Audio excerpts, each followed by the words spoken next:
Nous avons tous vu les images, des traînées fantomatiques s'étendant dans le ciel, des boules de neige sales surgissant de l'obscurité, messagers du chaos et du changement. Les comètes sont censées être violentes, imprévisibles, se sublimant, se fissurant, explosant sous l'éclat brutal du soleil. Mais un visiteur des ténèbres extérieures donne une tournure inattendue à cette histoire. Un objet qui devait offrir le spectacle de la décennie et qui s'est effondré silencieusement. La clé de son secret ne réside pas dans sa mort éclatante, mais dans sa vie lente et stable. Que nous dit une rotation de 16 heures sur une comète? Tout ce qui compte. La comète C 2019 I4, plus connue sous le nom d'Atlas, était un objet de la ceinture d'Oort, le congélateur cosmique du système solaire. Ce n'est pas un lieu que l'on peut visiter. C'est une frontière gravitationnelle, une vaste enveloppe sphérique de plus d'1 trillion de corps glacés, vestige de la naissance des planètes, orbitant autour du Soleil à une distance allant de 20 000 à 100 000 unités astronomiques, presque à un an-lumière. Ce ne sont pas des astéroïdes, mais les blocs de construction intacts et non transformés des planètes, expulsés du système solaire interne il y a 4,5 milliards d'années par la puissante gravité d'un jeune Jupiter et Saturne. Ils existent en 2 populations. Une région intérieure en forme de beignet appelée la ceinture de Hills et la vaste ceinture extérieure sphérique. Atlas provenait de cette dernière, une région où la gravité du Soleil est si faible que l'attraction des étoiles passantes et les marées de la Voie lactée peuvent perturber l'équilibre. Là-bas, dans le froid et le calme absolu, ils flottent intacts pendant des éons. Une légère poussée gravitationnelle peut déloger l'une de ces reliques et l'envoyer vers l'intérieur dans un voyage de millions d'années. Atlas était l'un de ces voyageurs au long cours, un véritable objet primordial effectuant sa première incursion dans le four du système solaire interne. Elle fut repérée le 28 décembre 2019 par le système d'alerte avancé des impacts terrestres d'astéroïdes. Atlas n'est pas un simple télescope, c'est un réseau. 4 télescopes de 50 cm, 2 à Hawaï, Haleakala et Mauna Loa, un en Afrique du Sud et un au Chili, conçus pour balayer tout le ciel nocturne visible toutes les 2 nuits. Le processus est robotique, implacable. Un télescope observe une portion du ciel, prenant 4 expositions de 15 secondes. Le logiciel les superpose et élimine les étoiles ou galaxies connues, cherchant tout ce qui reste, tout ce qui a bougé. Cette nuit-là, il s'agissait de quelques pixels faibles, une tâche absente des relevés précédents. Une alerte automatisée fut émise. Un nouvel objet se déplaçait sur une trajectoire de comète. On lui attribua la désignation C-2019I4, la 4e comète découverte dans la seconde moitié de décembre 2019. Presque immédiatement, alors que les observatoires du monde entier suivaient sa trajectoire, les calculs orbitaux révélèrent quelque chose d'étonnant. La trajectoire d'Atlas correspondait presque parfaitement à celle d'un autre visiteur célèbre, la grande comète de 1844. L'astronome allemand Mike Mayer effectua les calculs. Les éléments orbitaux étaient une preuve irréfutable. Une inclinaison de 45,3 degrés, signifiant que sa trajectoire était fortement inclinée par rapport au plan des planètes, un périhélie, point le plus proche du Soleil, de seulement 0,25 unités astronomiques à l'intérieur de l'orbite de Mercure. Ces chiffres étaient pratiquement identiques à ceux de la comète d'il y a plus d'1 siècle et demi.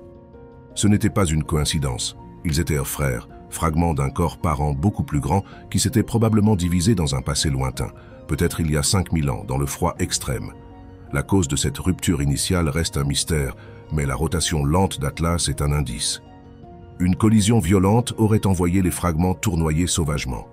Cela suggère une séparation douce, peut-être due au stress des marées lors du passage d'une autre étoile ou à des pressions internes accumulées sur des millénaires. Atlas naquit d'une séparation silencieuse, non d'un impact violent. Et voici l'étrange. Son frère, la comète de 1844, survécut à son voyage, devint un objet brillant, visible à l'œil nu, puis retourna dans l'obscurité extérieure. Pourquoi un frère vécut-il et l'autre mourut-il? Peut-être que le corps originel n'était pas uniforme. Peut-être que le fragment de 1844 était une pièce plus dense et consolidée, tandis qu'Atlas était une section plus légère et fragile. Ce n'était pas seulement une comète, c'était une pièce d'une scène de crime céleste. En revenant sous l'éclat du soleil, elle commença à briller rapidement. Les prédictions estimèrent son éclat maximal à une magnitude de 1 ou 2, aussi brillant que les étoiles de la Grande Ourse. Tout le monde observait. La première indication qu'Atlas était différente, que son éclat spectaculaire était une façade, apparut début avril 2020. Alors que le monde admirait sa luminosité, quelques scientifiques étudièrent son pouls, sa courbe de lumière, les variations subtiles et rythmiques de sa magnitude. Le noyau d'une comète est un amas irrégulier de glace et de roches. En étant chauffé par le soleil, des jets de gaz et de poussière jaillissent des régions actives de sa surface dans un processus appelé sublimation, où la glace se transforme directement en gaz. Ces jets agissent comme de petits propulseurs, créant des forces non gravitationnelles qui peuvent modifier la trajectoire d'une comète et même changer sa rotation. Mais les jets d'Atlas semblaient avoir peu d'effet sur sa rotation. Alors que cette boule grumeleuse et gazeuse dérivait dans l'espace, la quantité de lumière solaire réfléchie variait. Plus de jets dirigés vers nous signifiait plus de brillance, plus de terrain sombre et inactif signifiait moins. En mesurant ces petits changements sur des heures et des nuits, on pouvait déduire sa rotation. Une équipe dirigée par l'astronome Quan Se de l'Université du Maryland utilisa des données de plusieurs observatoires, y compris l'installation transitoire Zwicky en Californie, pour déterminer son rythme. La comète tournait sur son axe toutes les 16 heures. Pour un corps bombardé par la radiation solaire et le stress gravitationnel, c'était incroyablement lent, un balancement doux et constant au milieu d'un ouragan. Comparé à d'autres comètes, le comète Halley a un mouvement complexe et chaotique. La comète 67P Churyumov-Gerasimenko tourne toutes les 12,4 heures et on pense que cette rotation s'est accélérée avec le temps. Beaucoup de comètes plus petites tournent en 4 ou 5 heures où la force centrifuge à leur équateur est un facteur clé pour les maintenir ensemble ou les déchirer. Mais Atlas ressentait à peine ce stress rotationnel. Une rotation de 16 heures est douce, paisible, suggérant que le noyau était incroyablement solide ou qu'il n'avait jamais été soumis à des rencontres violentes qui auraient accéléré sa rotation. C'était une vieille âme, calme. Puis le spectacle s'arrêta avant même de commencer. L'augmentation frénétique de la luminosité culmina en mars, puis stagna. Vers le 2 avril 2020, des astronomes amateurs, sentinelles du ciel nocturne, commencèrent à signaler que quelque chose n'allait pas. José de Queiroz, au Brésil, remarqua que le noyau n'était plus net et stellaire, mais flou et allongé. Le magnifique éclat vert de sa coma, signature du carbone diatomique excité par le rayonnement ultraviolet solaire, commença à s'estomper, remplacé par la pâle lumière réfléchie d'un nuage de poussière grandissant. Le moteur s'éteignait. Pour voir de plus près, les astronomes se tournèrent vers le meilleur œil disponible. Ils obtinrent un temps d'observation d'urgence auprès du directeur du télescope spatial Hubble. À l'aide de sa caméra Grand Champ 3, Hubble fixa son regard sur la comète mourante. Les images envoyées le 20 et 23 avril étaient sans équivoque, d'une froideur clinique. Au lieu d'un corps solide, il y avait des dizaines de fragments brillants, chacun de la taille d'une grande maison, dispersés sur des milliers de kilomètres. Tous étaient enveloppés dans le voile éthéré d'un nuage de poussière commun. La résolution de Hubble, assez nette pour voir une luciole à 1000 km, perça la brume. Elle révéla non pas un, mais deux groupes distincts de fragments, preuve de deux événements de désintégration séparés par quelques jours seulement. On pouvait mesurer leur distance et leur vitesse. Un fragment principal était à 3380 km d'un autre, tous deux se déplaçant en parallèle sur la même trajectoire orbitale. Ils ne se séparaient pas violemment, ils dérivaient simplement. La vitesse de leur séparation n'était que de quelques mètres par seconde, celle d'une promenade lente. Ce n'était pas une explosion, pas une collision, mais un effondrement. Une dissolution tranquille et élégante, comme un morceau de sucre fondant dans l'eau. Pourquoi une comète à la rotation si lente et stable s'effondrerait-elle si complètement? La réponse ne résidait pas dans la rotation, mais dans la substance. La rotation lente était un indice de son origine, pas une mesure de sa force actuelle. La théorie principale est qu'Atlas était une comète dynamiquement nouvelle, effectuant son premier voyage dans le système solaire interne. Son corps était intact, un agrégat poreux de glace et de poussière, avec la densité de la neige tassée, jamais durcie par la chaleur du soleil. Il était rempli de glace super volatile. On pense aux comètes comme à des boules de neige sales, faites de glace d'eau, mais les comètes du congélateur profond de la ceinture d'Oort contiennent des substances bien plus délicates. Monoxyde de carbone gelé, méthane gelé, azote gelé. Ces substances se transforment en gaz à des températures incroyablement basses. À mesure qu'Atlas s'approchait, son noyau se réchauffait pour la première fois en 4,5 milliards d'années. Une fois passé l'orbite de Mars, la lumière solaire était assez intense pour faire bouillir ces supervolatiles, non seulement en surface, mais au cœur du noyau. Des poches de gaz accumulèrent une pression dans la structure fragile et poreuse.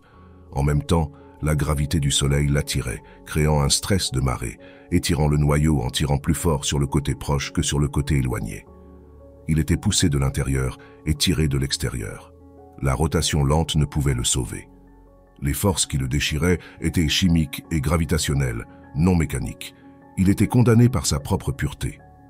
Ce destin est courant pour les visiteurs novices. La comète Ison en 2013 fut une autre comète du siècle qui brilla spectaculairement avant de se désintégrer en contournant le Soleil. Atlas suivait un scénario connu. Sa nature intacte fut sa condamnation. La rotation de 16 heures était une empreinte de sa naissance douce, il y a longtemps et loin, un événement qui le laissa impréparé pour la dure réalité du système solaire interne. Ce modèle de combustion interne et de stress de marée explique parfaitement la chronologie. La comète survécut à son voyage de millions d'années depuis la ceinture d'Oort car elle était dans un congélateur profond, mais sa trajectoire d'entrée fut son premier et dernier test. La rupture début avril fut une défaillance en cascade. Une fracture s'ouvrit, exposant de la glace fraîche à la lumière solaire. Cette glace se sublima violemment, élargissant la fissure et détachant un morceau. Cela exposa davantage de glace, entraînant une autre rupture. Chaque fragment devint un fantôme miniature de l'original, une comète en miniature avec sa propre coma et sa propre queue, continuant sur la même trajectoire orbitale. Cela créa un flot de débris, une traînée fantomatique qui orbitera autour du Soleil pendant des millénaires. Créera-t-elle un jour une pluie de météores pour la Terre? Peu probable. Son inclinaison prononcée de 45 degrés signifie que sa trajectoire ne croise pas l'orbite terrestre. C'est une procession funéraire céleste que nous ne verrons que de loin. Les fragments, la plupart pas plus grands qu'un immeuble, suivent désormais cette même orbite de 5000 ans. Ils sont si petits qu'ils se sublimeront probablement jusqu'à disparaître lors de leur prochain passage, s'ils ne se sont pas déjà dissous en un vague nuage de poussière. Les données de sa mort devinrent une autopsie cosmique. Plusieurs observatoires observaient. L'observatoire Swift-Neil-Gehrels utilisa son télescope ultraviolet pour mesurer la production d'eau. Avant la rupture, Atlas libérait de l'eau à un rythme de dizaines de kilogrammes par seconde. Après la rupture, ce taux s'effondra, confirmant que les principaux moteurs de sublimation avaient été détruits.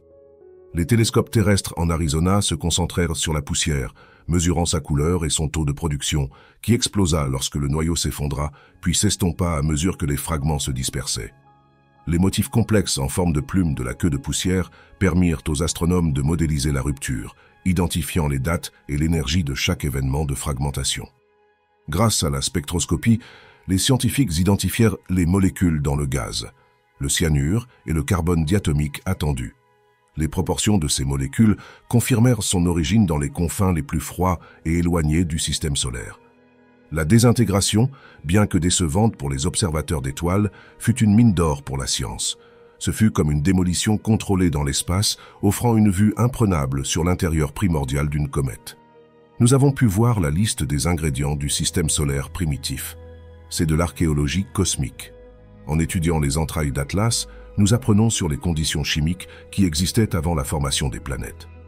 Son legs est désormais inscrit dans des articles scientifiques, affinant nos modèles sur la construction et la mort des comètes.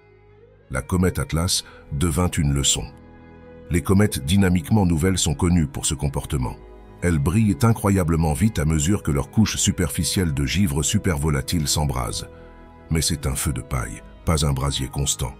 C'est une leçon apprise avec la grande comète de 1577, la comète Kohoutek en 1973 et la comète Ison en 2013. En mars 2020, nous ne voyons pas une comète forte et active, mais le dernier souffle éclatant d'une comète mourante. La rotation lente était une fausse piste. Elle parlait d'un passé tranquille, mais ne pouvait prédire son avenir violent. C'était le tic-tac calme et régulier d'une bombe. L'observation finale de Hubble, prise des semaines après la rupture initiale, offrit la vision la plus profonde. Même après que la comète se fut fragmentée en au moins 30 morceaux distincts, les astronomes continuèrent d'observer. Ils eurent une opportunité unique. Non seulement ils suivirent les positions des fragments, mais ils mesurèrent leur courbe de lumière, leur rotation. Que trouvèrent-ils? La rupture n'avait pas envoyé les morceaux tourbillonner sauvagement, comme des débris d'une explosion. Non, les fragments tournaient aussi lentement, très lentement, avec des périodes de nombreuses heures, toutes cohérentes avec la rotation originale de 16 heures du corps par an. La stabilité n'était pas un hasard, ni la propriété d'un objet unique et monolithique, mais un trait familial. Tout le corps primordial, celui qui s'était brisé il y a des siècles pour créer Atlas et la grande comète de 1844, devait être un rotateur incroyablement lent et doux. Les fragments ne portèrent pas seulement son orbite, mais aussi sa mémoire, son propre rythme. Cela redéfinit toute la situation. Cela suggère que l'objet originel n'était peut-être pas un seul corps, mais un binaire de contact. Deux comètes plus petites se touchant doucement ou un système très faiblement lié.